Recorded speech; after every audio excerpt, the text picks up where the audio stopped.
এটা আর আগস্টের 5 তারিখের আগে নেই যে মাইক কেড়ে নেবেন। এখন মাইক কেড়ে নিতে আসলে, বাধা দিতে আসলে আমারটা ছাতা পড়ে না, আমার সামনে শয়তান একটাও পড়ে না। আমার সামনে যদি সত্যিই কোনো জায়গায় পড়ে, আমি বলেছি জায়গায় মাটি দিয়ে দেব, বিসমিল্লাহি ওয়া আলা মিল্লাতি রাসূলিল্লাহ বাদ দিই। কারণ ও তো আল্লাহর নামে রাসূলুল্লাহ দলে তুলে দিলে হবে না, ও অন্য দলে দেওয়া লাগবে। কথা বলেন না কেন? আমার সামনে যেন এরকম শয়তান না পড়ে, পড়লে কিন্তু টাইট হয়ে যাবে। আমার কপালে যা আছে হবে, কারণ 3 বছর তো জীবন থেকে নষ্ট করেই দিয়েছে। এজন্য আমারও ভয় কেটে গেছে, আর আমার সামনে পড়েও না। শয়তানরা পড়ে সব নরম হুজুরের সামনে। জীবিত মানুষদের কোরআন শোনাতে কিয়ামতের আগে এই দেশে যেন আর কেউ ডিস্টার্ব করতে না পারে, কি সেই পরিবেশ তৈরি করা লাগবে না? আপনি কি রাগ করলেন? এটা যদি কারো কাছে রাজনীতি মনে হয়, হ্যাঁ এটাই রাজনীতি। কারণ আমি বুঝে শুনে রাজনীতি করেছি। মাইয়াশফা শাফাআতান হাসানাতান ইয়াকুল্লাহু নাসিবুম মিনহা। সূরা নিসা 5 নম্বর পারা 10 নম্বর পৃষ্ঠা 12 নম্বর লাইনের 85 নম্বর আয়াত। কোন মানুষ যদি ভালো কাজে সুপারিশ করে, ও কাজ করে যা পাবে শুধু সুপারিশ করে আপনি তাই পাবেন। সামনে নির্বাচন আসতেছে, 300 জন এমপি দাঁড়াবে বাংলাদেশে। কথা বলেন না কেন? এর ভেতরে 151 জন মানুষ যদি অ্যাডভোকেট মুআজ্জেম হোসাইন হেলাল সাহেবের মতো মানুষ আমরা কোরআন বুকে নিয়ে যারা সংসদে প্রবেশ করবে, এই কথা বলুন। হ্যাঁ, উনি যদি কোরআন বুকে নিতে না চায় তাহলে ওনাকে ভোট দেওয়ার দরকার নেই। 151 জন আমরা চাই এই কোরআন বুকে নিয়ে তারা সংসদে প্রবেশ করবে। সংসদের প্রথম অধিবেশনে তারা বলবে, মাননীয় স্পিকার আমরা নামাজের বিল চাই। এটা বলবে না? বলতে বাধ্য, কারণ আল্লাহর নির্দেশ সূরা হজের 41 নম্বর আয়াত, আল্লাযীনা ইম্মাক্কান্নাহুম ফিল আরদি আকামুস সালাহ। যাদেরকে আমি জমিনে শাসন ক্ষমতা দেব, ওরা যদি মুমিন হয়, ওরা প্রথম অধিবেশনে নামাজের বিল আনবে। আর আমরা জানি ওনারা এই বিল আনতে বাধ্য, এই প্রতিশ্রুতি দিয়েছে এই দেশের মানুষের কাছে। ওনারা যদি বলে যে হাত তোলেন, 151 জন যদি হাত তুলতে পারে, সঙ্গে সঙ্গে বিলটা কায়েম হয়ে যাবে। ওই দিন থেকে বাংলাদেশের 18 কোটি মানুষ নামাজ পড়তে বাধ্য। তখন আর আমির হামজার ওয়াজ করা লাগবে, ভাই সলিমউদ্দিন নামাজ পড়ো। বলুন, 18 কোটি মানুষ প্রতিদিন 5 ওয়াক্ত নামাজ পড়বে। আপনি ভোট দিয়েছিলেন হেলাল সাহেবকে, মাত্র একটা ভোটের কারণে আপনি 18 কোটি মানুষের নামাজে সওয়াব পাবেন। এবার নিয়ে আনেন, কোন হুজুর নিয়ে আসবেন এই ফতোয়া ভুল ধরেন, যে আমার ফতোয়া ভুল হয়েছে আপনি ধরেন। এটা কারো কাছে মনে হয় হ্যাঁ এটা রাজনীতি করলো, এটা ধর্ম ব্যবসা। আপনার কাছে ধর্ম ব্যবসা মনে হলে এটাই আমার ব্যবসা। আমি চাই এই জমিনে আল্লাহর এই কোরআন কায়েম হোক। এই কথা বলেন না কেন? সবার জন্য যেহেতু কোরআনে কারিম আর জীবিত মানুষদের জন্য আল্লাহ কোরআন দিয়েছেন, আমরা চাই জীবিত মানুষদের বুকের ভেতরে কোরআন থাকবে। অন্তত 151 জন যেন এবার যেতে পারে বাংলার সংসদে। কারা কারা রাজি আছেন আল্লাহকে একটু হাত দেখান তো। লিল্লাহি তাকবীর।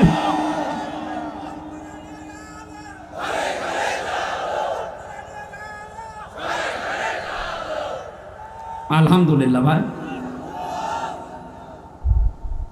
আমার যতটুকু ধারণা কোরআন পড়া হাদিস পড়ার পরে জন্মিয়েছে, আমি দেখেছি কোনো মানুষ যদি বিবেকটা একটু কাজে লাগিয়ে কোরআন অন্তত পুরাটা একবার তার মাতৃভাষায়ও পড়ে, এ পৃথিবীতে 4,500 ধর্মের মানুষ আমরা আছি।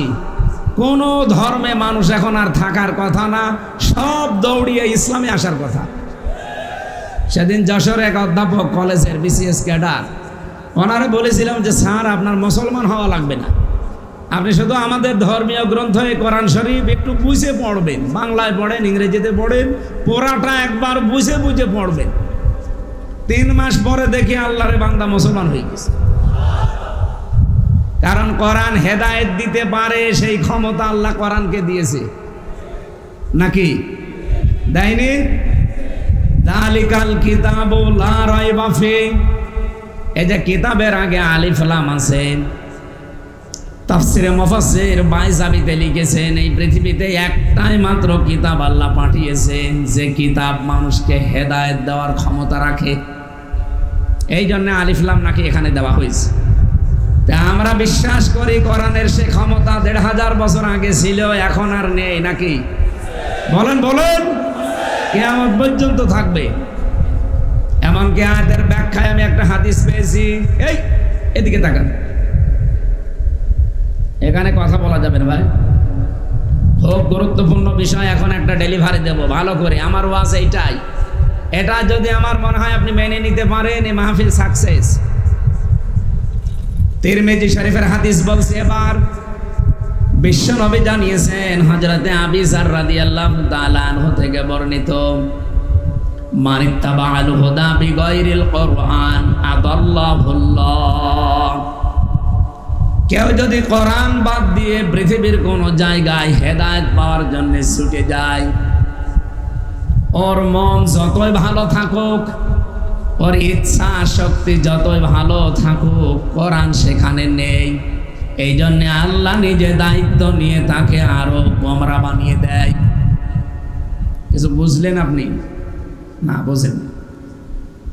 শব্দের দিকে তাকান তো, নবী যদি দল্লা ইয়াদিল্ল দিতেন, সোলাসি মুজাররাদ থেকে কায়দাটা যদি বাপটা যদি আসতো, তাহলে বাংলা অর্থ দাঁড়াতো আপনি নিজেই নিজেকে খারাপ বানিয়ে ফেলেছেন।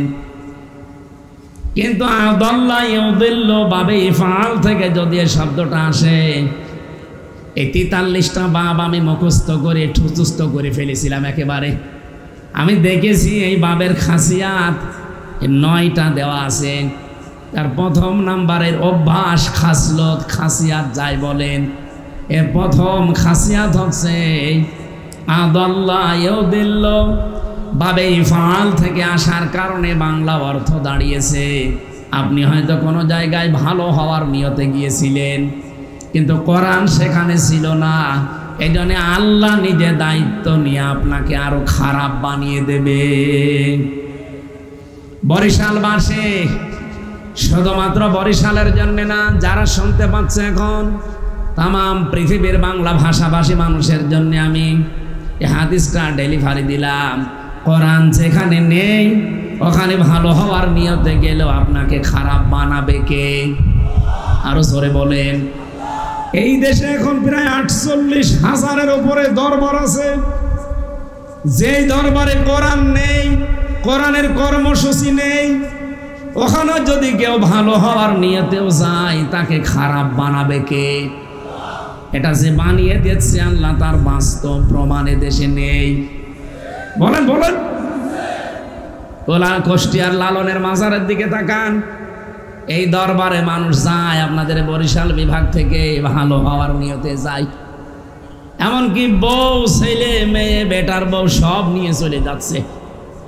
ওর নিয়ত কিন্তু ভালো হওয়া, কিন্তু লালনের এই মাজারে যেহেতু কোরআন নেই, কোরআনের কর্মসূচি নেই, এই জন্য ভালো হওয়ার নিয়তে গেলেও ওখানে খারাপ বানিয়ে দিচ্ছে কে?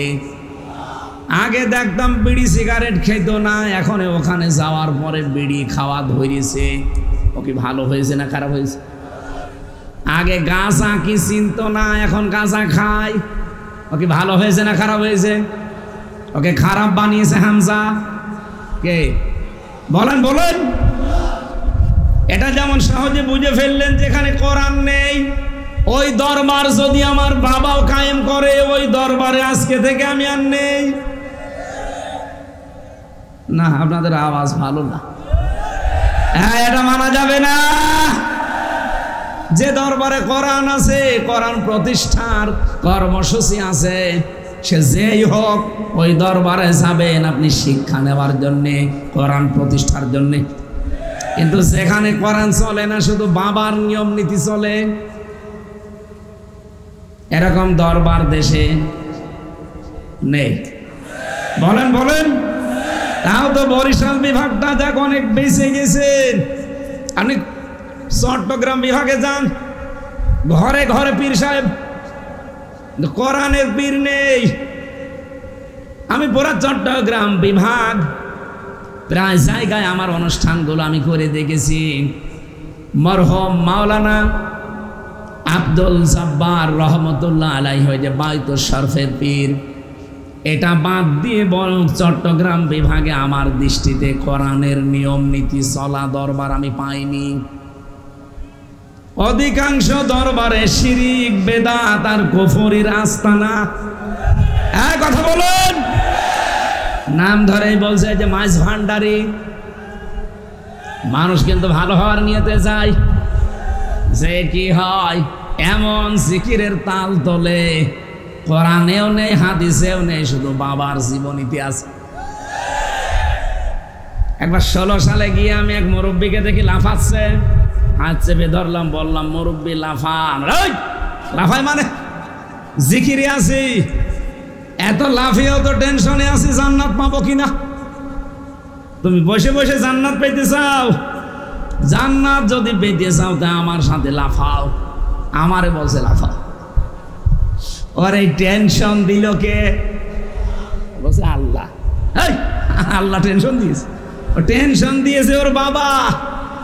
ওর বাবা জানিয়েছে যত লাফাবি তত তাড়াতাড়ি জান্নাত পাবি। অথচ আপনি নবীজির 63 বছরের জীবন, বিশেষ করে 40 থেকে 63 এই 23 বছর পুরাটা খুলে দেখেন, সাহাবীদের জীবন পুরাটা খুলে দেখেন, কোনদিন কোন সাহাবী এভাবে লাফিয়েছে আপনি পাবেন? কোথা থেকে ইসলাম নিলেন আপনি? এই জন্যই তো বারবার সতর্ক করছি, কোরআন যেখানে নেই ওই দরবার যদি আমার বাবাও তৈরি করে থাকে, আর আমি যদি ভালো হওয়ার নিয়তে ওই দরবারে থাকি, আমাকে গোমরা বানিয়ে দেবে কে?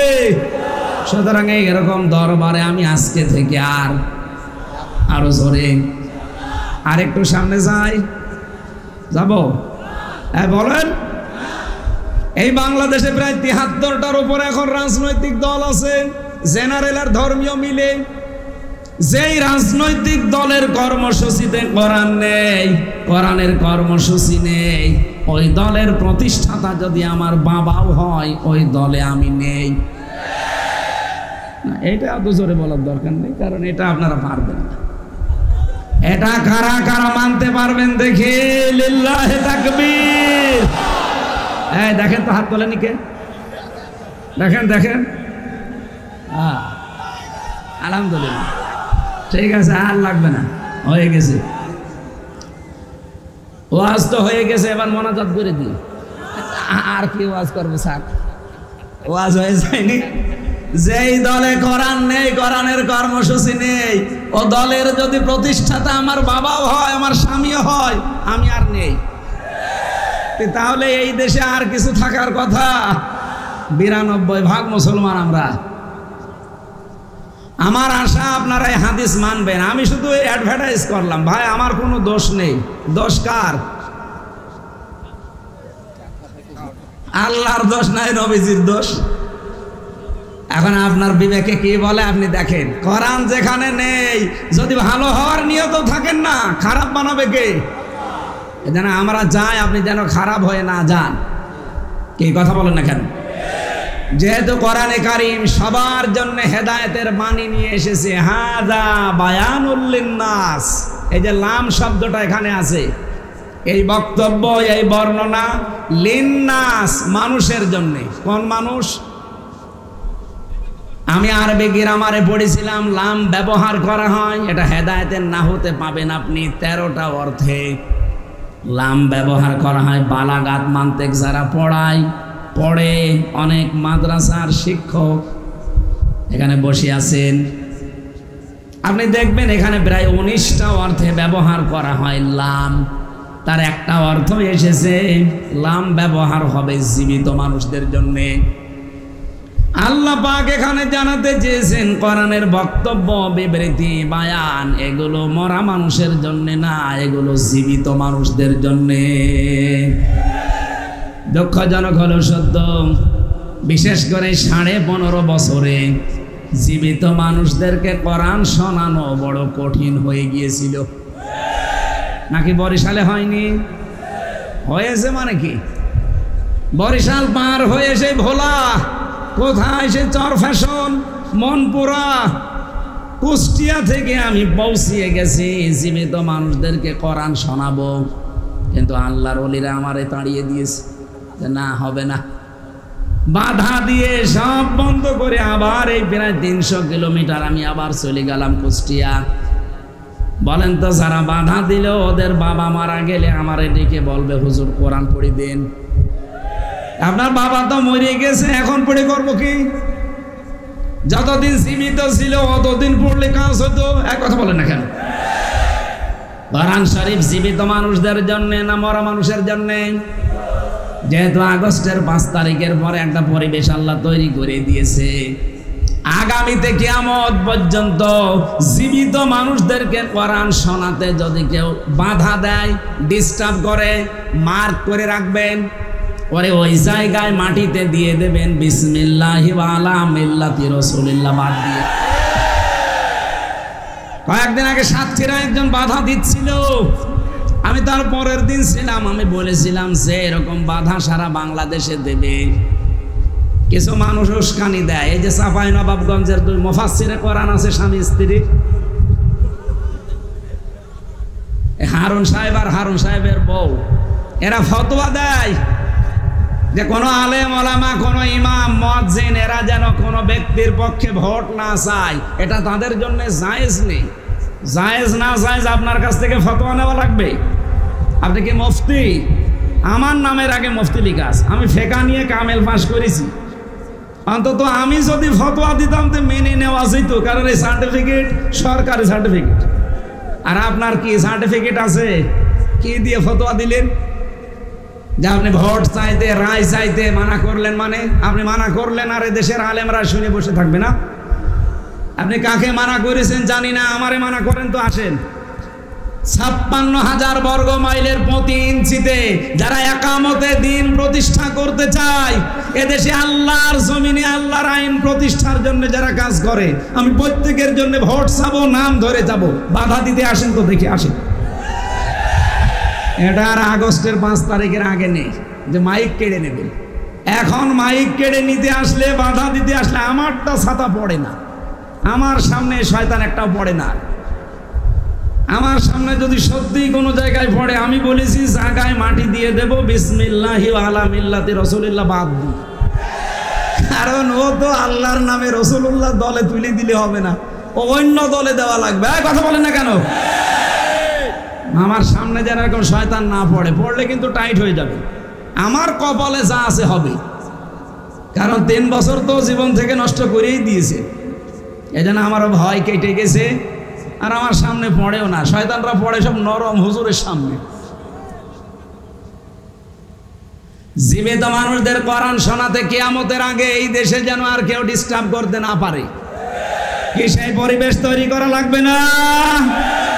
আপনি কি রাগ করলেন? এটা যদি কারো কাছে রাজনীতি মনে হয়, হ্যাঁ এটাই রাজনীতি, কারণ আমি বুঝে শুনে রাজনীতি করেছি। মাইয়াশফা শাফাআতান হাসানাতান ইয়াকুল্লাহু নাসিবুম মিনহা। সূরা নিসা 5 নম্বর পারা 10 নম্বর পৃষ্ঠা 12 নম্বর লাইনের 85 নম্বর আয়াত। কোন মানুষ যদি ভালো কাজে সুপারিশ করে, ও কাজ করে যা পাবে শুধু সুপারিশ করে আপনি তাই পাবেন। সামনে নির্বাচন আসতেছে, 300 জন এমপি দাঁড়াবে বাংলাদেশে। কথা বলেন না কেন? এর ভেতরে 151 জন মানুষ যদি অ্যাডভোকেট মোয়াজ্জেম হোসাইন হেলাল সাহেবের মতো মানুষ আমরা কোরআন বুকে নিয়ে যারা সংসদে প্রবেশ করবে, এই কথা বলেন। হ্যাঁ, উনি যদি কোরআন বুকে নিতে না চায় তাহলে ওনাকে ভোট দেওয়ার দরকার নেই। 151 জন আমরা চাই এই কোরআন বুকে নিয়ে তারা সংসদে প্রবেশ করবে। সংসদের প্রথম অধিবেশনে তারা বলবে, মাননীয় স্পিকার আমরা নামাজের বিল চাই। এটা বলবে না? বলতে বাধ্য, কারণ আল্লাহর নির্দেশ সূরা হজের 41 নম্বর আয়াত, আল্লাযীনা ইম্মাক্কান্নাহুম ফিল আরদি আকামুস সালাহ। যাদেরকে আমি জমিনে শাসন ক্ষমতা দেব, ওরা যদি মুমিন হয়, ওরা প্রথম অধিবেশনে নামাজের বিল আনবে। আর আমরা জানি ওনারা এই বিল আনতে বাধ্য, এই প্রতিশ্রুতি দিয়েছে এই দেশের মানুষের কাছে। ওনারা যদি বলে যে হাত তোলেন, 151 জন যদি হাত তুলতে পারে, সঙ্গে সঙ্গে বিলটা কায়েম হয়ে যাবে। ওই দিন থেকে বাংলাদেশের 18 কোটি মানুষ নামাজ পড়তে বাধ্য। তখন আর আমির হামজার ওয়াজ করা লাগবে, ভাই সলিমউদ্দিন নামাজ পড়ো, বলেন 18 কোটি মানুষ প্রতিদিন 5 ওয়াক্ত নামাজ পড়বে। আপনি ভোট দিয়েছিলেন হেলাল সাহেবকে, মাত্র একটা ভোটের কারণে আপনি 18 কোটি মানুষের নামাজে সওয়াব পাবেন। এবার নিয়ে আনেন, কোন হুজুর নিয়ে আসবেন এই ফতোয়া ভুল ধরেন, যে আমার এই ফতোয়া ভুল হয়েছে আপনি ধরেন। এটা কারো কাছে মনে হয় হ্যাঁ এটা রাজনীতি করলো, এটা ধর্ম ব্যবসা। আপনার কাছে ধর্ম ব্যবসা মনে হলে এটাই আমার ব্যবসা। আমি চাই এই জমিনে আল্লাহর এই কোরআন কায়েম হোক। এই কথা বলেন না কেন?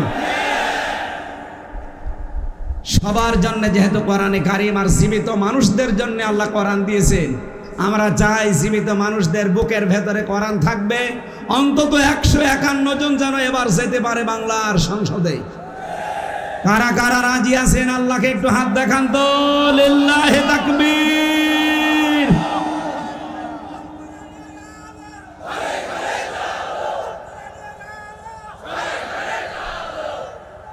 আলহামদুলিল্লাহ। ভাই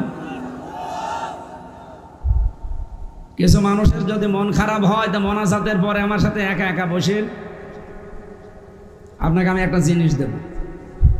এই কানের নিচে এমন জোরে 2টা দেব না, সব টের পেয়ে যাবে।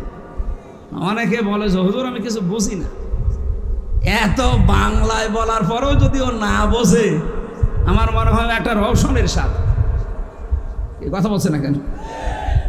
রওশনের স্বাদ ছিল না বিরোধী দলীয় নেত্রী? কি নেত্রী পেয়েছিলাম আমরা, হাসিনা যা শিখিয়ে দেয় ওইটা বলে। তা আমরা এরকম যেন না হয়ে যায়। এত খোলামেলা বাংলায় বলার পরেও যদি কেউ মানতে না চান, বুঝতে না চান, এ দোষ আর আমার না, এ দোষ কার? অবশ্যই আল্লাহ। ঠিক আছে, আল্লাহ যদি আপনাকে হেদায়েত না দেয়, আমার হাতে তো নেই, উনি যদি আপনাকে না দেয় এ দোষ উনারই। এখন আপনাকে আবার হেদায়েত পাওয়ার মতো যোগ্যতা থাকা লাগবে। এক কথা বলছেন? আপনার যদি যোগ্যতা না থাকে, সত্যি আল্লাহ আপনাকে হেদায়েত দেবে না। যেহেতু দল মত জাতি বর্ণ ধর্ম নির্বিশেষে আজকের এই অনুষ্ঠানে আমরা সাজিয়েছি, আর সব আমার মনে হয় সব কিছুই ফেলে দিয়ে আমরা কোরআনের পেছনে আজকে এসেছি। খুশি হয়ে বলেন আলহামদুলিল্লাহ। দরুদ আর সালাম পড়ছে আমাদের নবী, মানবতার মহান শিক্ষক মুহাম্মদুর রাসূলুল্লাহ সাল্লাল্লাহু আলাইহি ওয়াসাল্লামের প্রতি।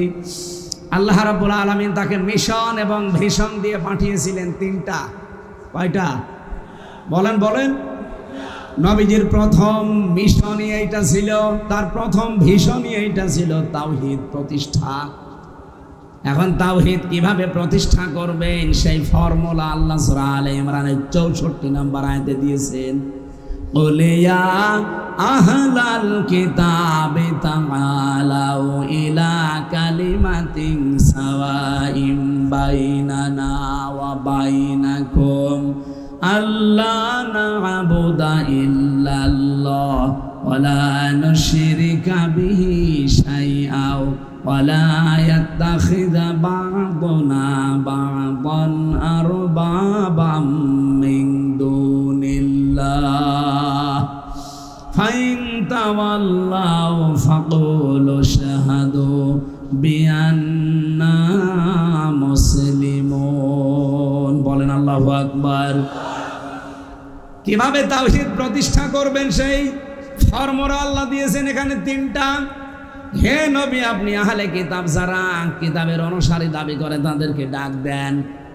পৃথিবীতে আজ ইহুদি যারা বলে আমরা মুসা নবীর অনুসারী, আমি বাইরের দেশে যখন ঘুরতে যাই, আমার অনুষ্ঠানগুলোতে বিশ্বের বিভিন্ন দেশে আমাকে নিয়ে গেছে। ওই দেশে যাবার পরে যখন ইহুদিদের সাথে আমি মিশেছি, দেখলে মনে হবে না এটা ইহুদি, মনে হয় যে বিশাল আল্লামা, দাড়ি বড়, জুব্বা একেবারে পা পর্যন্ত, পাগড়ি মাথায় দেওয়া, তার সাথে তার স্ত্রী, খাস পর্দা করা, হাত মোজা পা মোজা পর্যন্ত পরা, ছেলে মেয়ে 4-5টা চারপাশে দাঁড়িয়ে বসে আছে। নাম জিজ্ঞাসা করলে নাম বলে বোঝা যায় না। যেই বলি আপনার নবীর নাম কি, বলে জোসেফ। জোসেফ মানে মুসা আলাইহিস সালাম। হযরতে মুসা নবীকে তারা জোসেফ বলে ডাকে।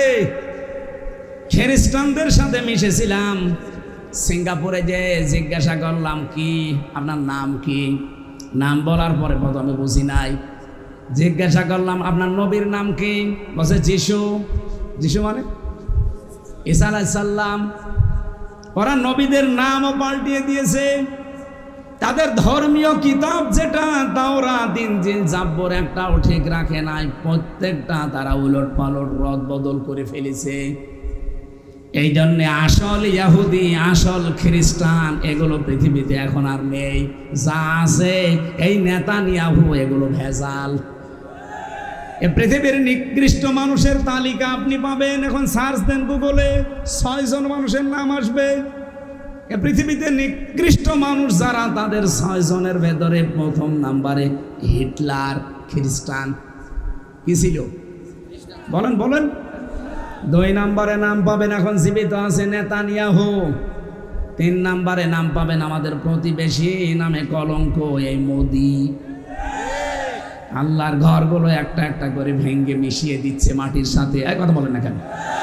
4 নম্বরে নাম পাবেন যেটা পালিয়েছে। আমি নাম নিলাম না, আমার নাম নিলেও কেমন যেন লাগে। এই নিকৃষ্ট মানুষগুলো পৃথিবীর তালিকায় পাবেন এদের নাম। এই জন্য আসল ইহুদি, আসল খ্রিস্টান, আহলে কিতাব এখন আর নেই।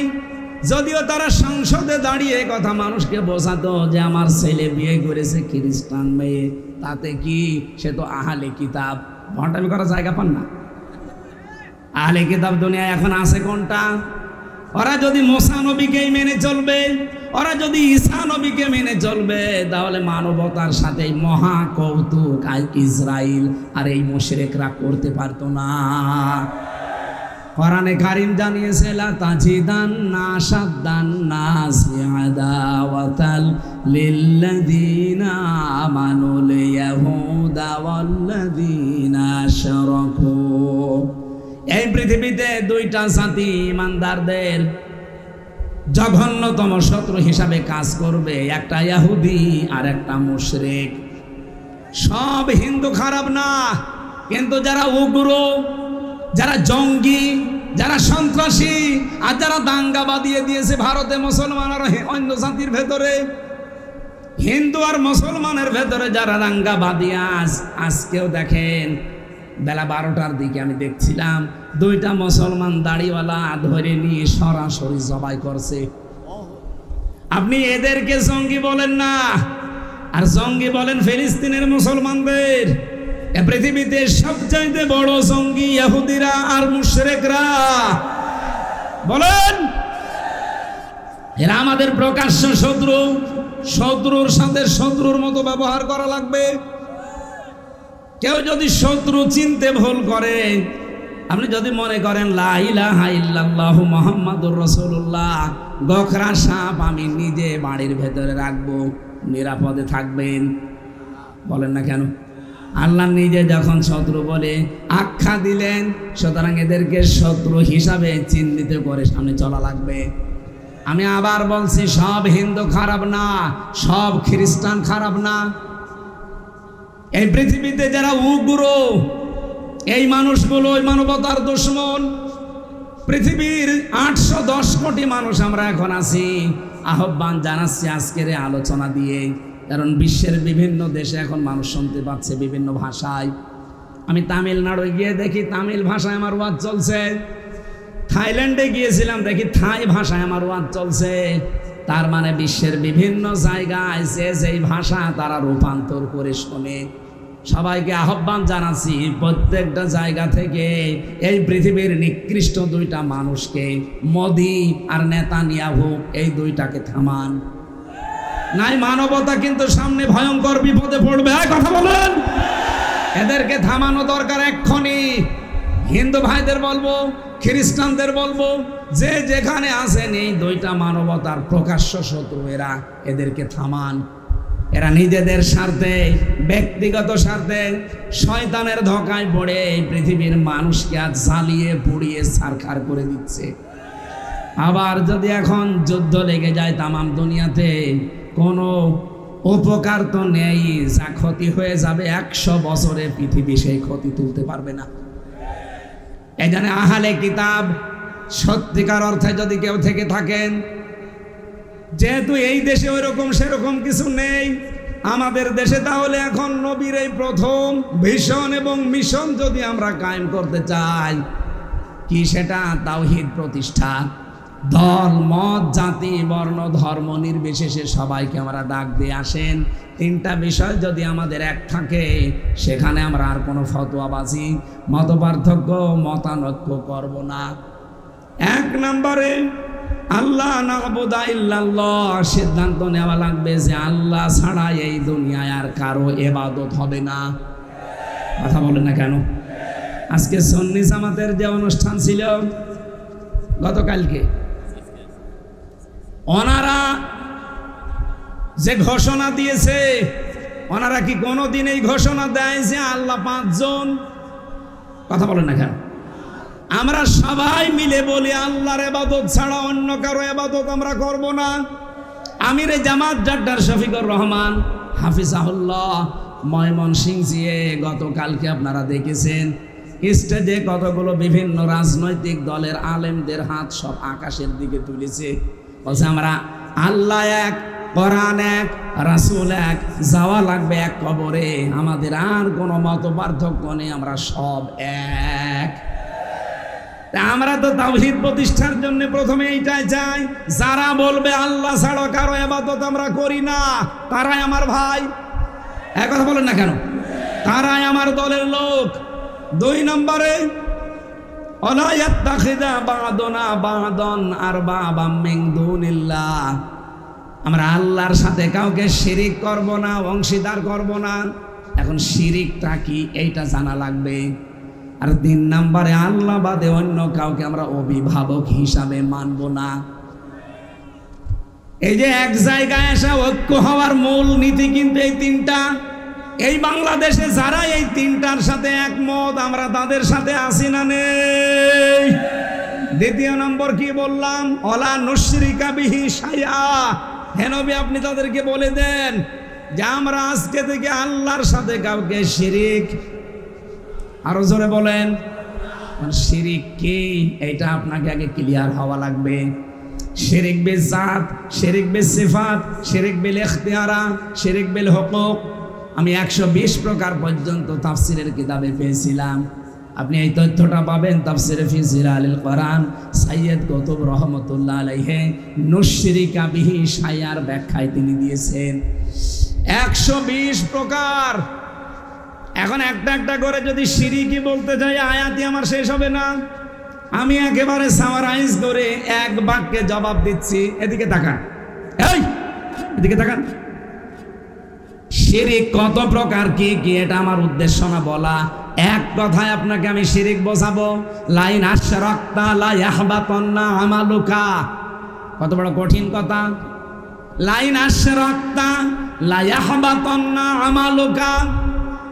আল্লাহ পাক বলেন, হে নবী, আপনি আর আপনার পূর্বে যারা গত হয়ে গেছে দুনিয়া থেকে, কেউ যদি শিরিক মিশ্রিত আমল নিয়ে আমি আল্লাহর কাছে হাজির হয়, আমি আল্লাহ বলছি ওর জীবনের ইবাদত তো কবুল হবেই না, ও ক্ষতিগ্রস্ত হয়ে যাবে।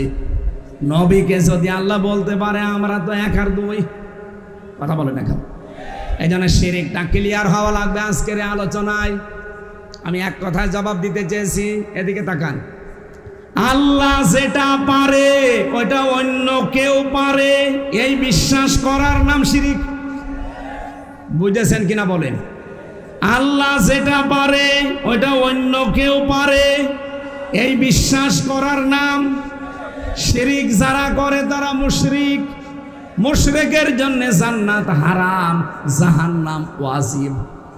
সূরা মায়েদার ভেতরে আয়াতগুলো আছে, 6 নম্বর পারা 19 নম্বর পৃষ্ঠার 12 নম্বর লাইনে আছে, ইন্নাহু মাইয়ুশরিক বিল্লাহি ফাকাদ হারামাল্লাহু আলাইহিল জান্নাহ ওয়া মাআওয়াহুন নার ইলা আখিরি আয়াত।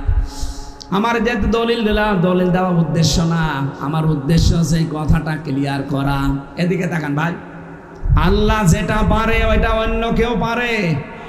বলেন বলেন। সন্তান দিতে পারে কে? ওটা অন্য কেউ পারে। যদি অন্য কেউ পারে এই বিশ্বাস আপনি করেন, আপনি শিরিক করলেন। আর শিরিক করলে সে কি? বলেন বলেন। এই পৃথিবী বানিয়েছে শুধুমাত্র কে? অন্য কেউ এর সাথে যোগ আছে? কেউ যদি মনে করে যে না অন্য কেউ আছে, সে কি? পৃথিবী যেহেতু আল্লাহ বানিয়েছেন, সৃষ্টিকর্তা আল্লাহ, পৃথিবীর সব কিছুর সৃষ্টির মালিক কে? এর ভেতরে অন্য কারো হাত আছে? কিন্তু একজন এই দেশে বলে ফেলেছিল ফসলে বরকত দেখে যে মা দুর্গা গজে ছড়িয়ে এসেছে, এই জন্য ফসলে বরকত হয়েছে। সৃষ্টিকর্তা আমরা সবাই জানি আল্লাহ, উনি বানিয়ে দিল অন্য কাউকে, উনি কি হয়েছে? মুশরিক। বলেন বলেন, আরো জোরে বলেন। পৃথিবী যেহেতু আল্লাহ বানিয়েছে, শুধু এতটুকু না, আলাহুল খালকু ওয়াল আমরু, বানিয়েছি আমি, আইনও চলবে। আরো জোরে বলেন। সুতরাং আল্লাহর এই জমিনে আল্লাহর আইন বাদ দিয়ে অন্যের আইন যারা আজ প্রতিষ্ঠা করার জন্য দল করেন, ভোট দেন, সমর্থন করেন, মিছিল মিটিং করেন, টাকা পয়সা খরচ করেন, আপনি কিন্তু আল্লাহর সাথে শিরিক করছেন। এটা আমি বানালাম। সূরা আলে ইমরান 4 নম্বর পারা 9 নম্বর পৃষ্ঠার 3 নম্বর লাইনের 154 নম্বর আয়াতের মাঝের অংশে আছে, ইয়াকুলুনা হাল্লানা মিনাল আমরি মিন শাইইন কুল ইন্নাল আমরা কুল্লাহু লিল্লাহ। হে নবী, ওরা জিজ্ঞাসা করে যে আইন তৈরি করার ক্ষমতা আমাদের আছে? আপনি বলেন যে না, এটা শুধুমাত্র তৈরি করবে কে? আরো জোরে। সুতরাং বাংলাদেশে যা চলছে, এটা কি আল্লাহর আইন না মানুষের আইন? মানুষের এই আইন যারা প্রতিষ্ঠার জন্য চেষ্টা করেন, আল্লাহর কসম আপনি কিন্তু মুশরিক হয়ে গেছেন। আমরা চাই জমিন যার, আইন তার। অনেকে আজ বলে বাংলাদেশে জামাত ইসলাম যারা করে তাদের আকীদায় সমস্যা। এই মাজলুম দলটার উপর এরকম একটা তহমত আপনি দিতে পারলেন? এত বড় মিথ্যা তহমত আপনি দেন কি করে? বাংলাদেশ জামাত ইসলামীর আকীদা হচ্ছে জমিন যার, আইন তার। এর বাইরে যদি জামাত ইসলামীর কারো আকীদা থাকে, ওই জামাত করার দরকার নেই। আপনি বলেন তো, এর বাইরে আকীদা আছে আপনার? জমিন যার, আইন তার। আমরা কোরআন থেকে সূরা আলে ইমরান 154 নম্বর আয়াতের মাঝে এটা পেয়েছি, এইটাই আমাদের আকীদা। এর বাইরে যদি কারো আকীদা থাকে, আপনি মুশরিক। এই কথা বলেন না কেন? সুতরাং এই জমিনে এখনো আল্লাহর আইনগুলো কায়েম হয়নি। আমরা চর্মচোখে দেখতে চাই, দেখাতে চাই এ কোরআনের 500 আইন 56,000 বর্গ মাইলে চলছে। এটা দেখতে চান না? এই কথা বলেন না কেন? এই প্রকাশ্য শিরিক বাংলাদেশে এখন চলছে। সংস্কার যখন আরম্ভ হয়েছে, বারবার আহ্বান জানিয়েছি, এই যে নির্বাচন আমরা এখনই চাই না, তার একটাই কারণ যে সংস্কার করেন।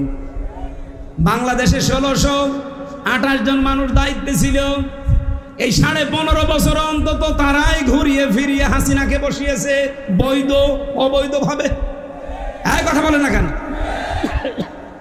এখন যদি বলেন তাড়াতাড়ি নির্বাচন দেন, নির্বাচন আমরাও চাচ্ছি, তাড়াতাড়ি দিলে কি হবে? বরিশালের ডিসি গেছে কুষ্টিয়ায়, কুষ্টিয়ারটা গেছে কুড়িগ্রাম, কুড়িগ্রামেরটা এসেছে কুমিল্লায়।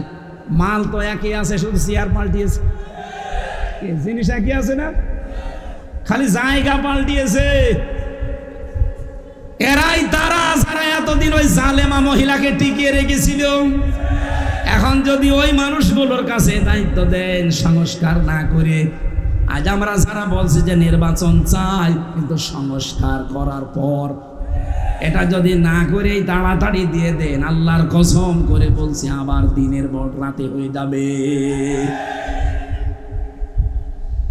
কিছু মানুষ দেখছে কিচ্ছু চায় না, তারা খাবার খাবেন না, পানি খাবেন না, কি খাবেন? নির্বাচন। আরে নির্বাচন তো খাওয়া যায় না, না খাবো। একটা উপন্যাস পড়ছিলাম, আমার জীবনের একটা পেশা না নেশা আমি জানি না, উপন্যাস দেখলেই সে ছোটবেলা থেকে আমার পড়ার অভ্যাস। পড়তে পড়তে দেখলাম বাসার রাতে স্ত্রী বসে আছেন, দাদি শাশুড়ি এসে বলছে, ওই বউ কি করবা জানি না, আমার কিন্তু পুতি চাই। বলছে, দাদি একটু সময় দেন আমারে। শাশুড়ি এসে বলছে, বৌমা আমাদের কিন্তু নাতি চাই। বলছে, মা আপনি সময় দেবেন না। দেবর আর ননদ এসে বলছে, ভাবি কি করবা জানি না, আমাদের কিন্তু ভাতিজা চাই। বলছে, আমারে সময় দাও। স্বামী এবার এসে বলছে, বউ কি করবা জানি না, আমার কিন্তু বেবি চাই। বউ ঘোমটা ফেলে দিয়ে বলছে, তোমার কি সব পাগলের বংশ? এখনো বাসরই হয়নি, 10 মাস 10 দিন যায়নি, কেউ বেবি চাই, কেউ নাতি চাই, কেউ ভাতিজা চাই। আমি কি ডাউনলোড করে নিয়ে আসবো? আমার সময় দেওয়া লাগবে না? তুমি এসে এদিকে বাসর ঘর বাদ দিয়ে ঘুমিয়ে পড়ছো আর বলছো আমার বেবি চাই, আমি কোথায় পাবো? সময় দেওয়া লাগবে না? কথা বলেন, কাজ করা লাগবে না? এখনো তো কাজ করতেই বাকি আছে। সেই আগস্টের 5 তারিখের পর থেকে আমাদের একই কথা যে আমরা সংস্কারের পরে নির্বাচন চাই। আপনি সংস্কার কালকেই করে দেন, পরশুদিন নির্বাচন দেন, কেউ বাধা দেবে না এই দেশে। কিন্তু জিনিস সব একই জায়গায় রেখে শুধু চেয়ার পাল্টিয়ে পাল্টিয়ে আবার দেবেন, কিচ্ছু হবে না। আমার সাথে জেলে এক ওসি ছিল 3 বছর, ও 8 বছর জেল ওর। আমি তো ফাঁসির কন্ডেম সেলের ভেতরে যোগাযোগ বিচ্ছিন্ন ছিলাম, আমার সাথে কেউ কথা বলতো না ভয়ে, কারণ সিসি ক্যামেরা দেওয়া, 2 জন কারারক্ষী সামনে বসা, আমার আর মামুনুল হক সাহেবের। আমার মনে হচ্ছে এমন কিছু করেছি যে আমাদের দিকে তাকানো নিষেধ। কিন্তু ওসি সাহেব তো উনি আবার আমাদের কুষ্টিয়ার একজন নেতা আছে, তার ভাগ্নে, খুব বড় মাপের নেতা, ভেতরে ওরকম মস্তানি নিত। ওনারে কেউ কিছু বলতো না, কারণ ভেতর থেকেও তার পাওয়ার আছে। একদিন আমার এসে বলছে, হুজুর আমি একটা তাওবা করেছিলাম, একটু দেখেন তো হয়েছে কিনা। কিভাবে? এই যে ভোট গেল নির্বাচনে, আমি বাইরে ছিলাম, রাত 12টার পর থেকে আমি আমার লোকজন দিয়ে ভোট কাটা আরম্ভ করলাম। ফজর পর্যন্ত বাক্সগুলো বিভিন্ন জায়গায় পাঠিয়ে দিলাম। ফজরের নামাজের আগে আমি গোসল করে ওযু করে 2 রাকাত তাওবার নামাজ পড়লাম। এরপরে বললাম আস্তাগফিরুল্লাহ, আমার এই তাওবা হয়েছে না? না, এটা ইয়ার কি হয়েছে? এর নাম তো তাওবা না। আপনি কি আল্লাহর কাছে দোষ করেছেন যে আস্তাগফিরুল্লাহ পড়েন? আপনি তো দোষ করেছেন হামজার কাছে। কথা বলো না কেন? একজন হেলাল সাহেবকে এমপি বানাতে 3.5 থেকে 4 লাখ হামজা লাগবে। কথা বলছেন না কেন? সবার ভোট আপনি নিজেই দিয়ে দিলেন, আর এখন বলেন আস্তাগফিরুল্লাহ, না মাফ হয়নি। আপনি যদি মাপ পেতে চান 8 বছর আপনার জেল থেকে বের হয়ে ওই 3.5 লাখ 4 লাখ মানুষের কাছে যাবেন, বলবেন আমি ভুল করেছি, জালেমের পক্ষে কাজ করে আমার ভুল হয়ে গেছে, আপনারা মাফ করে দিন। ওরা যদি বলে ঠিক আছে মাফ করে দিলাম, তাহলে আপনি মাফ পাবেন। আর ওরা যদি বলে না, কিসের মাফ, তুই এদিকে আয়। আমার তো ওনার নিয়ে চিন্তা হয়, ওই দিন থেকে বলেছিলাম যে ওসি সাহেব আমার তো ভয় হচ্ছে আপনারে নিয়ে। 8 বছর আপনার জেল, এতদিন পরে আপনি বের হবেন, বের হওয়ার পরে দেখবেন এই 4.5 লাখ হামজার ভেতরে অনেক হামজা মারা গেছে। আপনি তাদের কাছে ক্ষমা চাবেন কি করে? এজন্য এই 15.5 বছরে 1628 জন মানুষকে নিয়ে আমার খুব চিন্তা হয়, যারা এই জালেমাকে টিকিয়ে রাখার জন্য সর্বাত্মক চেষ্টা করেছে। কথা বলছেন, এরকম ভুল আর কেউ করবে? যারা দায়িত্বে আছেন, আগামীতে যদি এই ভুল করেন, আপনার কপালে ওই ওসির মতো আছে। আপনি আল্লাহকে ধোঁকা দিয়ে বোকা বানাতে গিয়েছেন যে হুজুর আমার আস্তাগফিরুল্লাহ হচ্ছে কিনা দেখে। কিসের তাওবা? তাওবা করা লাগবে তার কাছে, অপরাধ যার কাছে। আপনি যদি আল্লাহর কাছে অপরাধ করেন, ওনার কাছে মাপ চান। আপনি অপরাধ করলেন আমার কাছে, আর মাপ চাবেন কাবার গিলাপ ধরে আল্লাহর কাছে, আল্লাহ জীবনও মাফ করবে। এরকম মানুষ দুনিয়ায় ছিল না। কথা বলেন না কেন? এই জন্য আমরা বারবার চাচ্ছি শিরিক যেন জীবনে আমাদের না আসে। আল্লাহ যেটা পারে ওইটা অন্য কেউ পারে না।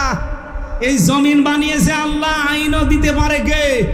সুতরাং আজকে থেকে তওবা করেন যে অন্যের আইন প্রতিষ্ঠা যারা করতে চায়, সে আমার বাপ হতে পারে, আমার স্বামী হতে পারে, আমার নেতা হতে পারে, আমি তার পেছনে নেই। সে মুশরিক, জাহান্নামে যাবে, আমি তার সাথে জাহান্নামে যাব।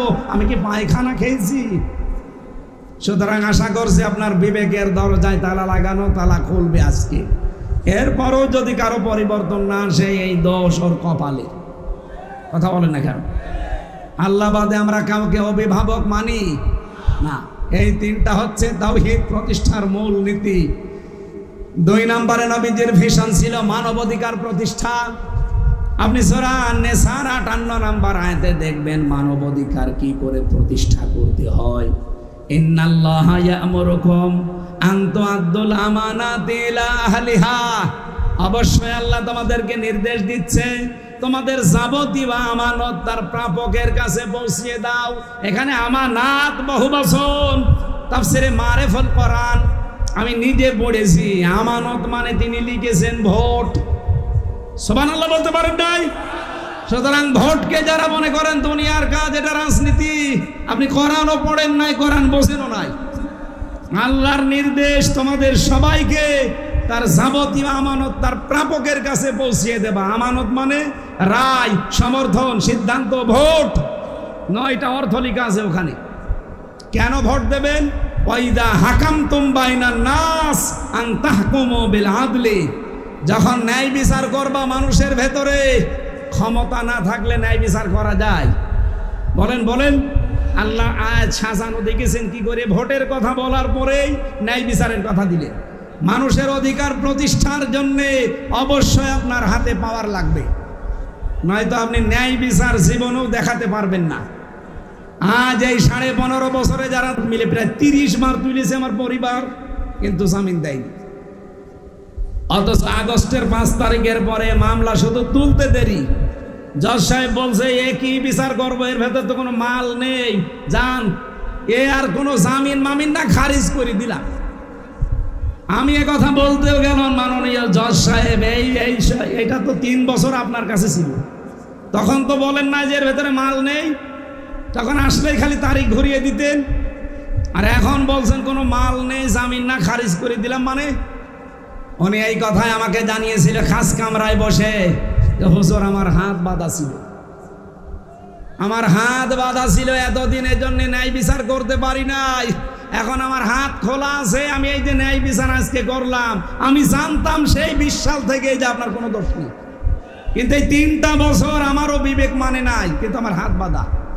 আজ যেহেতু আমার হাত খোলা আছে, আমি ন্যায় বিচার করে দিলাম, মামলা জামিন না আমি সব খারিজ করে দিলাম। জান,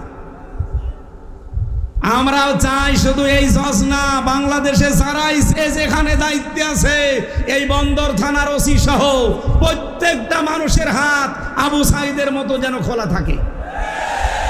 আপনারা চান না? কারা কারা চান বলেন তো? লিল্লাহে তাকবীর।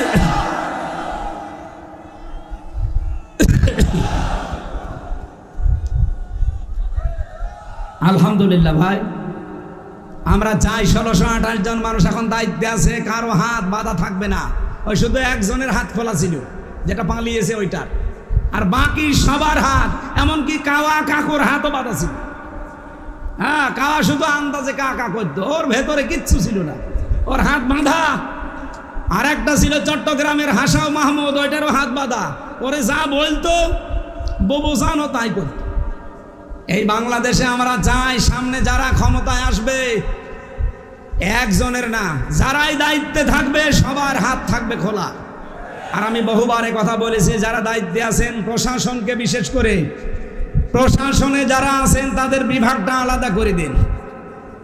বাংলাদেশের পুলিশ প্রশাসন যারা আছে তারা তাদের আইজির কথা মতো চলবে। কোনো নেতা নেত্রী, কোনো এমপি মন্ত্রী, কোনো পাতি নেতার কথা শুনে তাদের চলার দরকার নেই। এ দেশটা তারা মিনি জান্নাত বানিয়ে ফেলতে পারবে, এক কথা বলছেন। আমি বহু অফিসারের কাছে শুনেছি, তারা সবাই চায় যে তাদের বিভাগটা যেন আলাদা হয়, তারা তাদের আইজির কথা মতো চলবে। তারা যদি আপনার মতোই পাতি নেতা, এমপি মন্ত্রী এদের কথা শুনে চলে, এরা তো সব দলীয় কায়দায় রায় দেবে। কথা বলছেন না কেন? আমার ভাইরা, আমি বিস্তারিত শব্দের দিকে আর যেতে পারছি না। 3 নম্বরে আমি পেয়েছি বিশ্বনবীর মিশন আর ভিশন ছিল তিনি দিন প্রতিষ্ঠা করার জন্য দুনিয়ায় এসেছিলেন। পুরা কোরআনে আমি এরকম 3টা আয়াত পেয়েছি। সূরা তাওবার 33 নম্বর আয়াত, সূরা ফাতহার 28 নম্বর আয়াত, সূরা সফের 9 নম্বর আয়াত। একই কথা আল্লাহ 3 বার নবীজিকে প্রেরণের উদ্দেশ্য হিসাবে জানিয়েছেন। আমার খুতবার ভেতরে এই কথা ছিল, আনাশহাদু আন্না মুহাম্মাদান আবদুহু ওয়া রাসূলুহুল মাবউসু ফিনা বিল হুদা ওয়া দীনিল হাক্কি লিইয়ুযহিরাহু আলাল আদিয়ান। রাসূলকে আমি পাঠিয়েছি এই কারণে দিনে হক দিয়ে, সত্যের বিধান দিয়ে পৃথিবীতে যত ধর্ম আছে, দিন আছে, সবার উপরে আমার ইসলামকে, দিনকে ইজহার করবে। ইজহার মানে এই কোন দিকে তাকিয়ে আছেন আপনি? এজহার মানে কি? না না, এজহার মানে স্পষ্ট কে বলেছে আপনাকে? এটা তো সে মানধাত আমলের অর্থ। আধুনিক ব্যাখ্যা হচ্ছে এজহার মানে বিজয় করা। প্রতিটি নবী রাসূলকে আল্লাহ পাঠিয়েছিলেন জমিনে, এমনকি আমাদের রাসূলকেও পাঠিয়েছেন দিন বিজয় করার জন্য। কথা বলেন ঠিক কিনা? এই জন্য লিইয়ুযহিরাহু আলাদ দীনি কুল্লিহি, দুনিয়ায় যত ধর্ম আছে, যত দিন আছে, কত ধর্ম আছে দুনিয়ায়?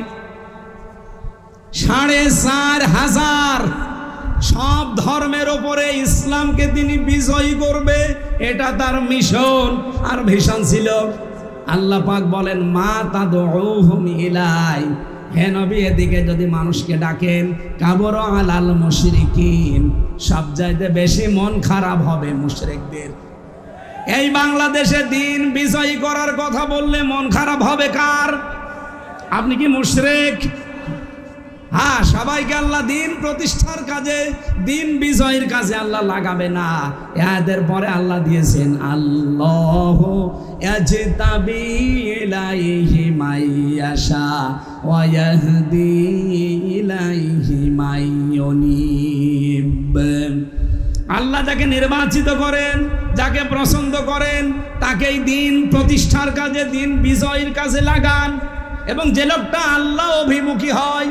সুতরাং বাংলাদেশে 2024-এর আগস্টের 5 তারিখের আগ পর্যন্ত, এদিকে তাকান, আগস্টের 5 তারিখের আগ পর্যন্ত একটা জরিপ পেয়েছিলাম মাইক্রোসফটের, খ্রিস্টানরা জরিপ দিয়েছে। 257টা দেশ আছে পৃথিবীতে, সব দেশ দিয়ে তারা একটা রিপোর্ট বানিয়ে পাঠিয়েছে যে বাংলাদেশে আগস্টের 5 তারিখের আগ পর্যন্ত মাত্র 100 জনের 15 জন চাইতো যে দেশে দিন কায়েম হোক, ইসলাম কায়েম হোক। কতজন? 100 জনের মাত্র 15 জন, তার ভেতরে হেলাল সাহেব একজন। আপনি জিজ্ঞাসা করে দেখেন, এ জমিনে আল্লাহর দিন কায়েম হোক আপনি চান না? বলেন। এইরকম মানুষ মাত্র 100 জনের 15 জন ছিল, অথচ 8.5 মাসের ব্যবধানে আপনি এপ্রিলের 21 তারিখের রিপোর্ট দেখেন। আর ভাই একটু খোঁজ খবর রাখেন বিশ্বের।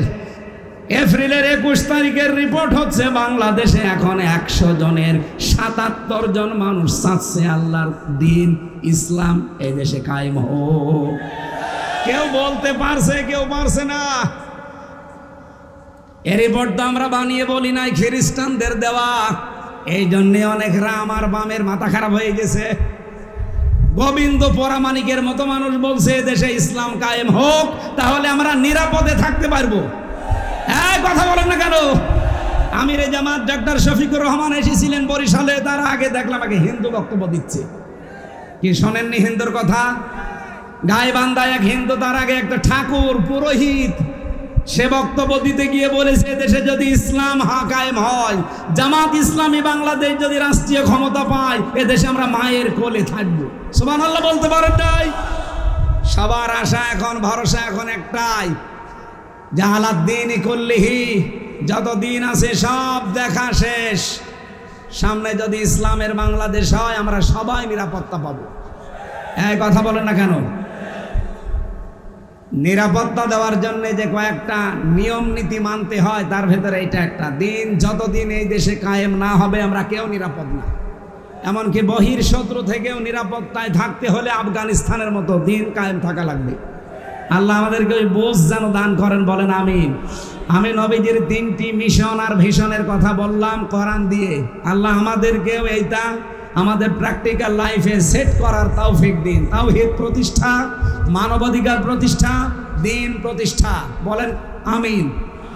আমরা সূরা হাশরের 18 নম্বর আয়াত পড়েছিলাম। আপনাদের কি কষ্ট হয়ে যাচ্ছে? যদিও গরম লাগছে, আর একটু কষ্ট করা যাবে না? আজকের আলোচনার বিষয় হচ্ছে পুঁজি। কি বললাম? এটা আমাদের নেই। এদেশের পুঁজি সব শেষ করে দিয়ে গেছে। আমি বাইরের দেশে কয়েকদিন আগে বললাম মালয়েশিয়া গিয়েছিলাম, ওই দেশটা দাঁড়িয়ে গেছে 2007 সালের পর থেকে। আর আমরা 54 বছরও দাঁড়াতে পারি নাই, কারণ যারা এতদিন দায়িত্বে গেছে পুঁজি শেষ করেছে। এই কথা বলে না কেন? শেখ হাসিনার ছোট বোন রেহানা পাবনার রূপপুর পারমাণবিক কেন্দ্র থেকে এক জায়গায় ৭৬,০০০ কোটি টাকা চুরি করেছে, এক জায়গায়। এই জন্য বাংলাদেশে এখন এত পুঁজি শেষ, এত ঋণ। একজন মানুষ আজকে জন্ম নিক, তার মাথার উপরে ১,০২,০০০ টাকা ঋণ। যারা লেখাপড়া করে জিজ্ঞাসা করে দেখেন কোথায় দিয়ে গেছে।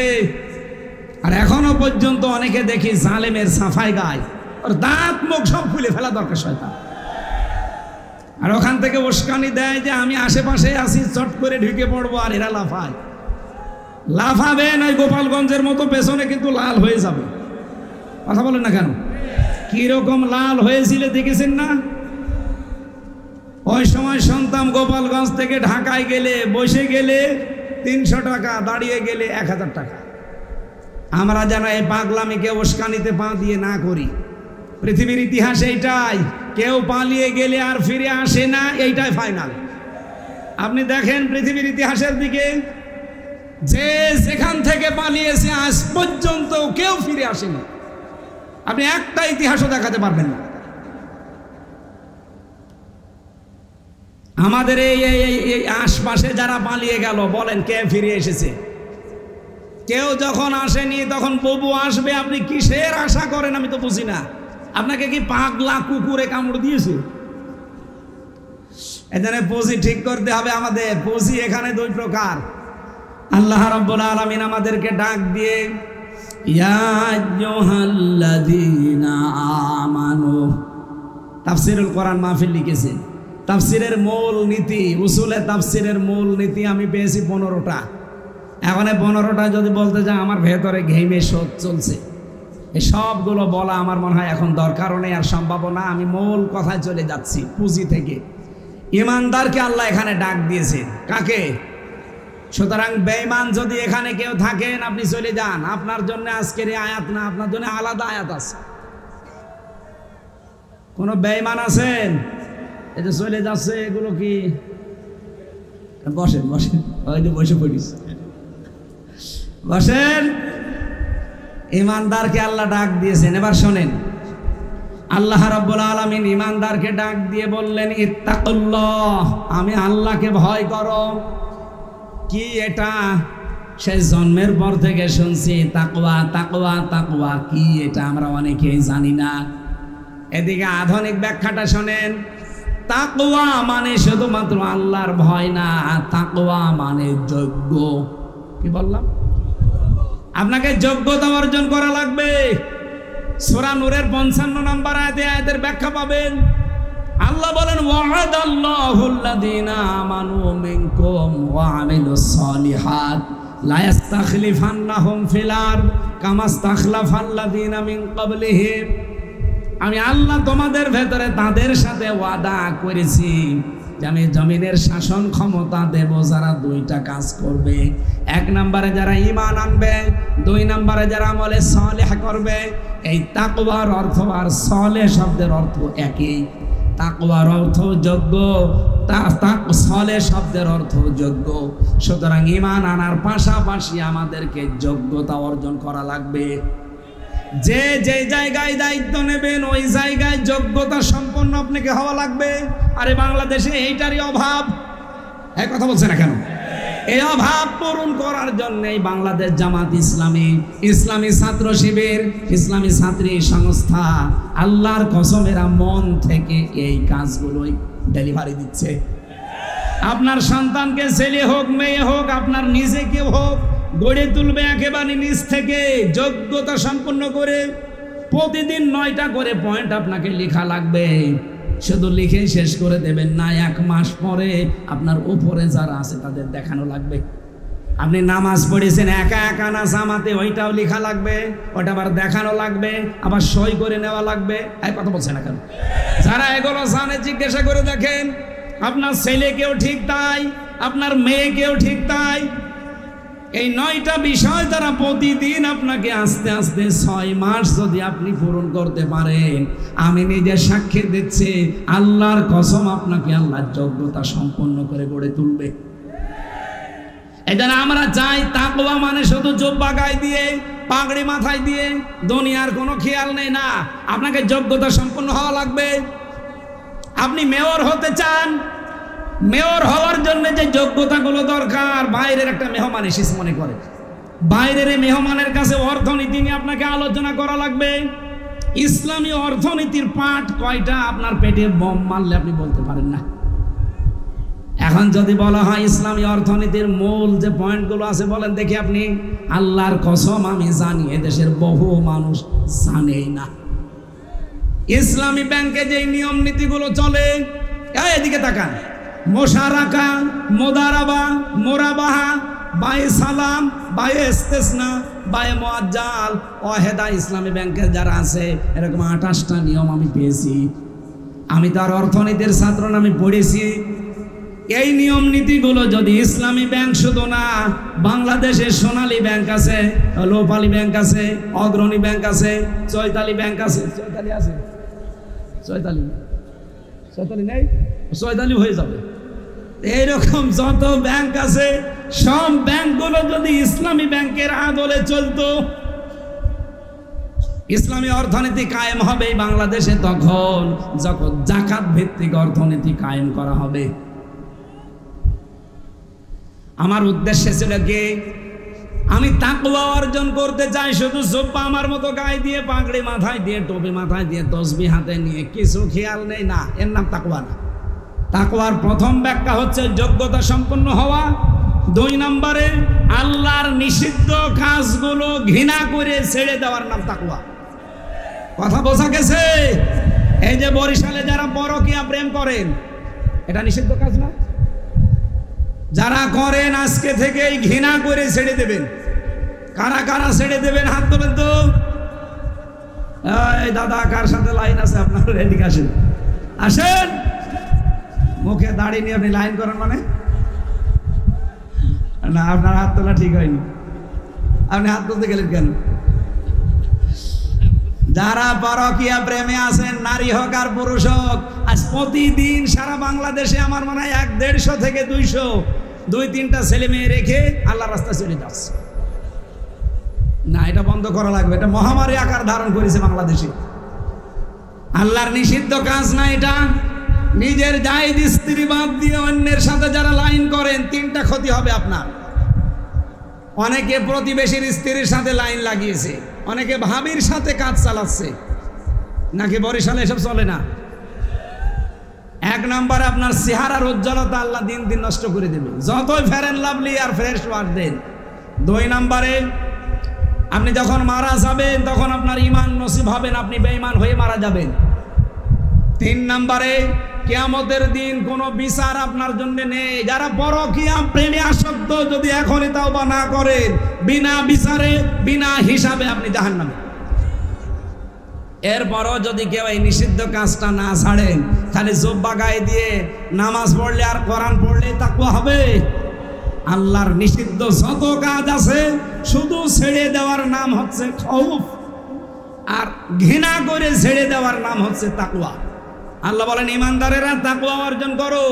আমি বাংলাদেশ জামাত ইসলামী, ইসলামী ছাত্র শিবির, ইসলামী ছাত্রী সংস্থার নাম ধরে বলেছি, অনেকের মন খারাপ না, আমি এমনি বলি না, আমি নিজে পরীক্ষিত, এই জন্য বলেছি। আমার ছেলে নেই, 3টা মেয়ে দিয়েছে, আমি নির্দ্বিধায় চোখ বন্ধ করে ইসলামী ছাত্রী সংস্থার কাছে দিয়ে দেব। আল্লাহর কসম, কোনোদিন আমার 3টা মেয়ে আমাকে বৃদ্ধাশ্রমে রেখে আসবে না, আমাকে গালি দেবে না। এই কথা বলেন না কেন? কত মানুষের ছেলে মেয়েদের দেখছি, এই যে কয়েকদিন আগে রাজশাহী, ট্রেনের নিচে বাবা মাথা দিয়ে মরে গেল, অথচ ছেলে মেয়ে 4টা, 2টা ছেলে 2টা মেয়ে। আপনি এমন সন্তান কেন তৈরি করবেন? এই জন্য গ্যারান্টি দিয়ে যাচ্ছি, এরকম একটা দল আমরা বাংলাদেশে পেয়েছি, আছে। জামাত ইসলামীতে দিয়ে দেন, আপনাকে একটা বিশ্ব লাইব্রেরিতে পড়ার সুযোগ করে দেবে। আপনি মূর্খ মানুষ, তাতে কি আপনাকে ভার্সিটি পড়ার যোগ্যতা অর্জন করিয়ে দেবে। সুবহানাল্লাহ বলতে পারেন নাই? আর ইসলামী ছাত্র শিবির, এটা আল্লাহর একটা নিয়ামত, আপনি দিয়ে দেন নির্দ্বিধায়। কসম, কোনোদিন এই সন্তান মাথা উঁচু করে আপনার সাথে কথা বলবে না। ও জানবে যে আল্লাহর পরে আপনার স্থান, কারণ প্রতিদিন তার 9টা করে ঘর পূরণ করা লাগে। আমি আশা করছি এভাবে 6 মাস আপনি একটু পূরণ করেন, দেখবেন আল্লাহ নিজেই আপনাকে যোগ্যতা সম্পন্ন করে গড়ে তুলবে। এই জন্য তাকওয়ার মানে শুধুমাত্র, আবার বলছি, শুধু জিকির করা না, শুধু জব্বা গায়ে দেওয়া না। তাকওয়া মানে নিজেকে যোগ্যতা সম্পন্ন করে গড়ে তোলা। আল্লাহ বলেন ইত্তাকুল্লাহ, নিজেকে যোগ্যতা সম্পন্ন করে গড়ে তোলো। ওয়াল তানজুর নাফসুম মা কদ্দামাত লিগাদ, কিভাবে গড়ে তুলবা? প্রতিটি মানুষের উচিত আগামী দিনের জন্য তার পুঁজি কি, প্রস্তুতি কি, এটা যেন সে নজর করে দেখে। আমার প্রশ্ন এখানে, দেখার আরবি হচ্ছে র। আল্লাহ নাজারা দিলেন কেন? যারা তাফসীর বোঝে জিজ্ঞাসা করেন, ফি জিলালিল কোরআনে আছে। র মানে এই চোখ দিয়ে দেখা, আর নাজারা মানে গবেষণা করে দেখা, চিন্তা ভাবনা করে দেখা। আল্লাহ বলেন, বান্দা বান্দিরা, প্রত্যেকের জন্য উচিত তার পুঁজি কতটুকু আগামী দিনের জন্য, সে যেন একটু চিন্তা ভাবনা গবেষণা করে দেখে। আপনি একটু ভেবে দেখেন তো, এখন এই চোখ বন্ধ হয়ে গেলে বিশাল জীবন আপনি পার করতে পারবেন আপনার এই জানেকির কাছেই দিয়ে? পারবেন না, কারণ আপনি তো নিজেকে যোগ্যতা সম্পন্ন করে এখনো গড়েই তোলেননি। ফামান সুহসিহা আনিন নার ওয়া উদখিলাল জান্নাতা ফাকাদ ফাজ। সূরা আলে ইমরানের 185 নম্বর আয়াতের মাঝের অংশে আছে, আর রব্বুল আলামিন বলেন, ওই লোকটার জীবন সফল যাকে আল্লাহ জাহান্নামের আগুন থেকে মুক্ত করে জান্নাত দিয়ে দিয়েছে। এ গেল একটা অর্থ। দ্বিতীয় অর্থ কি? ওই লোকটার জীবন সফল যাকে আল্লাহ জাহান্নামের কাজগুলো একটা একটা করে ছেড়ে দেওয়ার তৌফিক দেয়, আর জান্নাতের কাজগুলো একটা একটা করার সুযোগ করে দেয়। জান্নাতের কাজ তো একটা একটা এমনি পারবেন না, আপনাকে নিজে তৈরি করা লাগবে। কথা বলেন ঠিক কিনা? আপনি নিজেকে যোগ্যতা সম্পন্ন করতে না পারলে জীবনও আপনাকে আল্লাহ জান্নাতের কাছে এগিয়ে দেবে না।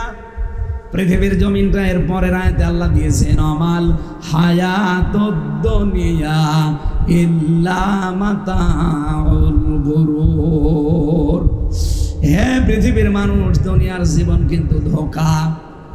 দুনিয়ার জীবনটা একটা খেল তামাশা, এটা প্রতারণা ছাড়া কিচ্ছু না। আগামী দিনের প্রস্তুতি প্রত্যেকেরই উচিত। পুঁজি তৈরি করে পাঠাও, নিজেকে তৈরি করো ওইভাবে আস্তে আস্তে। আমি আমার নিজের জীবনে জেলখানায় 3টা বছরে 100% প্রমাণ পেয়েছি যে পুঁজি না থাকলে কি হয়। আমি আমার নিজের জীবনে মিলিয়েছি, এই জন্য আপনাকেও মিলাতে বলছি। আমার বাবার নাম রিয়াজউদ্দিন, তার বাবার নাম জাহান আলী, তার বাবার নাম নমাজ আলী। এরপরে আমি আর জানি না। আপনি জানেন আপনার বাবার নাম কি? তার বাবার নাম, তার বাবার নাম, তার বাবা আর মনে নেই। এত বড় মুরব্বী মানুষ 3 পুরুষের পরে আর মনে করতে পারছে না। আমিও তো পারছি না, কারণ আমার তো দরকার নেই। আমি নমাজ আলী সাহেবকে দেখি নাই, আমি জাহান আলী পর্যন্ত দেখেছি। বলেন, এই যে মাতাউল গুরুর আল্লাহ দিলেন খেলা করার জন্য। এই নমাজ আলীর বাবা মাত্র 100 বছর আগে মারা গেছে। এই লোকটা যদি এখন কুষ্টিয়া এসে বলে যে এই 2 তলা বাড়ি আমার, এই ভেটা বাড়ি আমি বানিয়েছিলাম, ওর দাঁত মুখ সব খুলে ফেলবো না? কথা বলছেন না কেন? যে ইয়ার কি মারেন আপনি?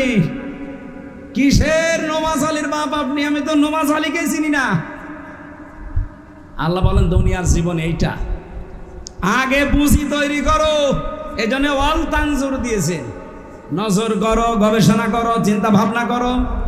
নাফসুম্মা কদ্দামাত লিগাদ, প্রতিটি মানুষের উচিত আগামী দিনের তার প্রস্তুতি কতটুকু আছে। সম্মানিত মা বোনেরা, আপনার স্বামীর হক আদায় করবেন আগামী দিনের প্রস্তুতির জন্য। আমি আপনার সাথে ভালো ব্যবহার করব স্ত্রী হিসাবে আমার আগামী দিনের প্রস্তুতি তৈরি করার জন্য, পুঁজি তৈরি করার জন্য। এক কথা বলেন না কেন? তাছাড়া চোখ বন্ধ হয়ে গেলে আপনার রাস্তা আলাদা, আমার রাস্তা আলাদা। ফাইদা নফিখা ফিস-সূর ফালা আনসাবা বাইনাহুম, যখন সিংহায় ফৎকার দেওয়া হবে প্রত্যেকের সম্পর্ক আল্লাহ কাট করে দেবে। ইয়াউমা ইযি ওয়ালা ইয়াতাসালুন, এমনকি কেউ কারো সম্পর্কে জিজ্ঞাসাও করবে না যে তুমি আমার বাবা ছিলে, তুমি আমার ছেলে ছিলে। এজন্য আমাদের উচিত আমাদের পুঁজির দিকে খেয়াল করা। আত্তাকুল্লাহ, আবার বলছি আমাকে ভয় করো। আগেরটা ভয়, পরেরটা ভয়। আগের ভয়টা আলাদা জিনিস, অর্জন করতে হবে নিজেকে যোগ্যতা সম্পন্ন করে গড়ে তোলা। আর পরের ভয় এটা সতর্কতা। পরের ভয় কি? সতর্কতা করলেন আল্লাহ, এই হামজা দেখ ভালো করে, যে জীবন তৈরি করলি, এই 33 বছর বয়স আমার, এই 33 বছরের জীবন এখন যদি শেষ হয়ে যায়, এ বিশাল আখেরাত পড়ে আছে। 33 বছরের জীবন দিয়ে এত বড় বিশাল জীবন পার হওয়া যাবে? এইটা আগে তৈরি কর। ইন্নাল্লাহা খাবীরুম বিমা তা'মালুন, অবশ্যই পৃথিবীতে যে যা করে সবার খবর রাখে কে? আল কাইয়্যিসু মান দানা নাফসাহু ওয়া আমিলা লিমা বা'দাল মাউতি। নবীজি বলেন, বুদ্ধিমান তো ওই লোকটা যে আখিরাতের কাজ করে আর আল্লাহর উপরে ভরসা করে। আল আজিজু মান আতবা নাফসাহু হাওয়াহা ওয়া তামান্না আলাল্লাহ, ওই লোকটা নির্বোধ, বোকা, পাগল, যে আখিরাতের কোনো কাজ কাম নেই, আন্দাজে ভরসা করে আছে কালেমা যখন পড়েছি জান্নাত একদিন যাব। না, এই ভরসায় আমরা থাকতে চাই না। আমরা কাজ কারবার করে নিজেকে যোগ্যতা সম্পন্ন করে এরপরে আল্লাহর কাছে যেতে চাই। মা বোন যারা এসেছেন, বহু ওয়াজ আপনারা আল্লামা সাঈদীর জীবনী থেকে শুনেছেন সারা জীবন। একটা ওয়াজ করছে আপনার জন্যে। আপনারা নামাজ পড়েন, বরিশাল বিভাগের মা বোনেরা, আমি জানি, আমি এখানে ছোটকালে ছিলাম। মা বোনেরা, নামাজ ঠিক আছে, রোজা ঠিক আছে, পর্দাও এই বিভাগে ঠিক আছে, বাংলাদেশের অন্য বিভাগের ছাড়া। কিন্তু একটা জিনিস আপনাদের সমস্যা, হযরতে খাদিজাতুল কুবরা জীবনে এক ওয়াক্ত নামাজ পড়েননি, একটা রোজা রাখেননি, একটা দিনের জন্য পর্দায় থাকেননি, জীবনে একটা বারও হজ করেননি, যাকাতও দেননি। অথচ আল্লাহ নিজে তাকে সালাম দিয়েছেন এবং জান্নাতে একটা ঘর বানিয়ে তার জন্য পাঠিয়েছেন। তার পুরা জীবনে আমি পড়ে দেখেছি কেন আল্লাহ দিলেন। এইদিকে তাকান, একটা দিনের জন্য তার জীবনে নামাজ নেই, এক ওয়াক্ত নামাজ নেই, রোজা নেই, পর্দায় ছিলেন না একদিনের জন্য। অথচ আল্লাহ সালাম দিলেন, জান্নাতে ঘর বানিয়ে পাঠিয়েছিলেন। কেন? কারণ একটাই, উনি ইন্তেকালের পরে এই বিধানগুলো নাজিল হয়েছে, এই জন্য উনি করতে পারেননি।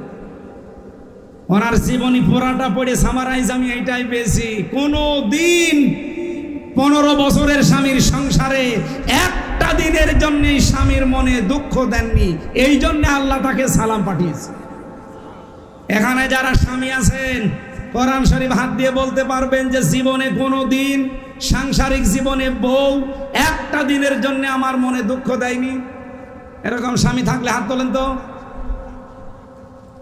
বুড়ো চাচা হাত তুলেছে, আপনার হাত তোলা না তোলা সমান, আমি ওটা মানি না। একটা মানুষ হাত তুলতে রাজি না, মুরব্বীও হাত তুলছে না। এই যে একজন, আলহামদুলিল্লাহ, উনি জান্নাতে আছে দুনিয়াতেই। মা বোনেরা, আপনারা হয়তো পর্দায় দেখতে পাচ্ছেন, এই যে হাজার হাজার স্বামী এখানে বসে আছে, একটা স্বামী আর ওই যে সামনে এক চাচা, এই দুইজন বাদ দিয়ে কেউ হাত তুলতে পারলো না। হেলাল ভাইও তুলতে পারেনি, আমিও পারিনি, কারণ আমি মিথ্যা কথা বলবো কি করে? এটা রেকর্ড হচ্ছে আর ম্যাডাম মনে হয় লাইভ দেখছে, দেখুক, কপালে জাজ হয়ে যাবে। না, মা বোনেরা, শুধু নামাজ দিয়ে, রোজা দিয়ে আর কালো বোরকা দিয়ে আপনি জান্নাতে যেতে পারবেন না। স্বামীর মনে দুঃখ দিলে খাদিজাতুল কুবরার মতো জীবন তৈরি করেন, আল্লাহ সালাম দিয়েছে তাকে, জান্নাতে ঘর বানিয়ে পাঠিয়েছে। সুবহানাল্লাহ বলতে পারেন নাই? আমাদের বউগুলো এরকম তৈরি হোক খাদিজার মতো, আমরা চাই না? এখন যদি ওরা বলে হুজুর একটু উল্টিয়ে ওয়াজ করেন তো, একটু জিজ্ঞাসা করেন তো জীবনে কোনোদিন স্ত্রীর মনে দুঃখ দেয়নি এরকম স্বামী আছে কিনা? না, নেই। আমরা প্রতিদিন দুঃখ দিতে আসি। আল্লাহ মেয়েদেরকে খাদিজাতুল কুবরা রাদিয়াল্লাহু তাআলা আনহাকে অনুসরণ করার তৌফিক দিন, বলেন আমিন।